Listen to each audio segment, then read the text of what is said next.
And also, we are going to find out what death means.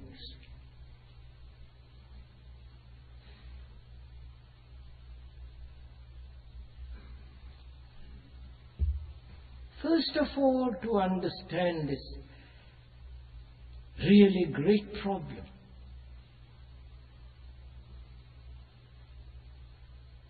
not what lies beyond death, what happens after death.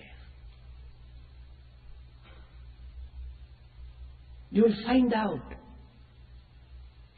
if you know how to die. And then if you know how to die, then what happens is irrelevant.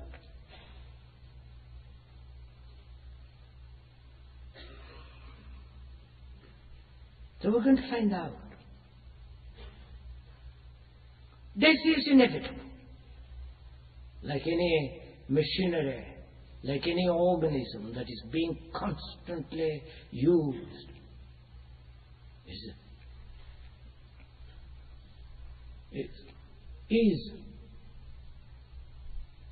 will inevitably come to an end. Old age, disease, and through disease, without not knowing what it means to die, die.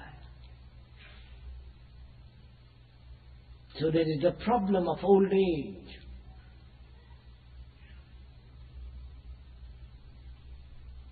And the old age to us is a horror. I do not know if you ever noticed how in the autumn a leaf falls from the tree, how beautiful it is. What lovely color, what gentleness, full of beauty, so easily destroyed. And with us, as we grow old, look at ourselves, the pretensions,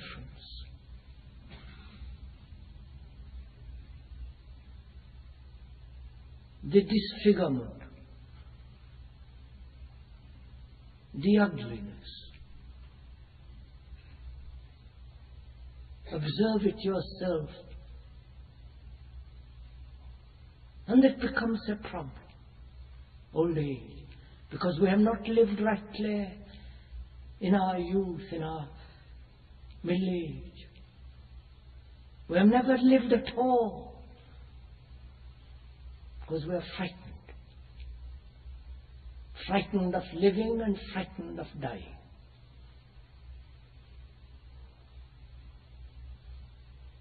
And as we grow old,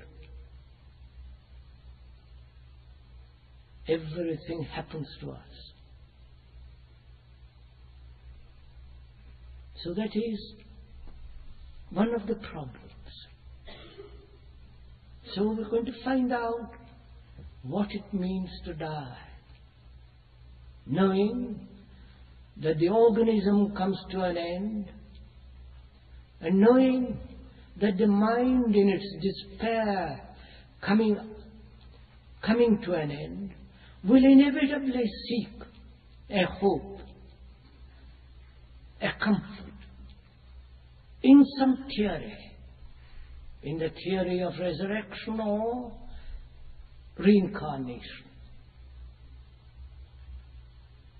You know, the whole of Asia is conditioned to accept that theory, reincarnation.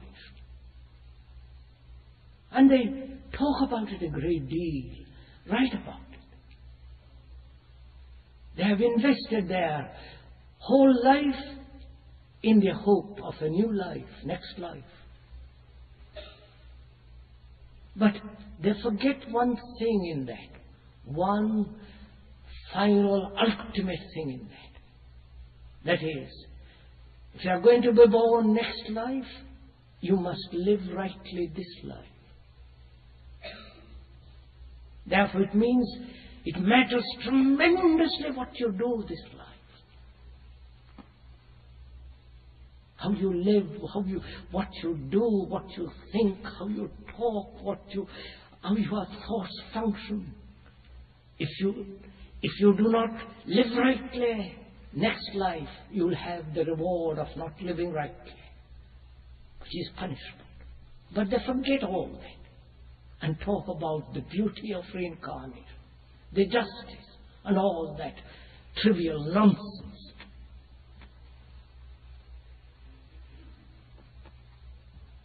So we are neither escaping from the fact through some theory, but facing the fact without fear. What does it mean to die? Knowing the organism comes to an end. What does it mean to die psychologically, inwardly?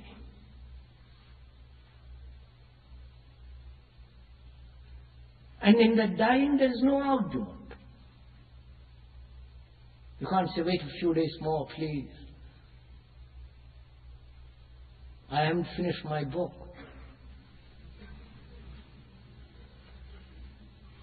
I haven't become the chief executive of some beastly little organization.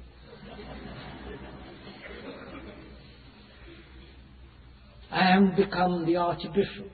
Hold on a minute. You can't argue. So, one has to find out inwardly, psychologically, to die, how to die. To die, that is to end.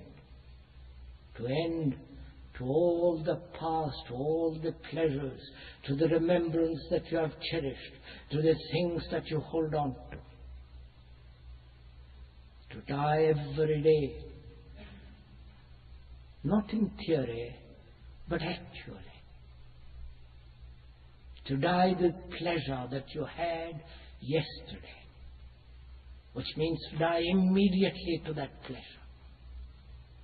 Not give it a continuance. And to live that way. So that the mind is always fresh, young and innocent, vulnerable, is meditation. So if you have laid the foundation of virtue, which is order, that is in relationship, and when there is this quality of love and dying, which is all of life, then the mind becomes extraordinarily quiet, silent, naturally, not enforced through discipline, through control, through suppression.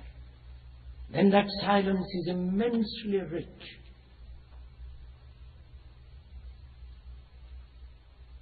Then beyond that,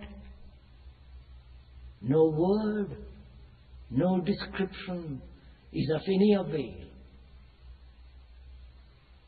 Then the mind does not inquire into the absolute, because it has no need to inquire.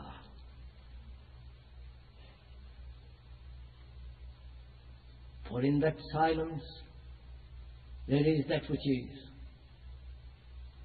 And the whole of this is the benediction of meditation.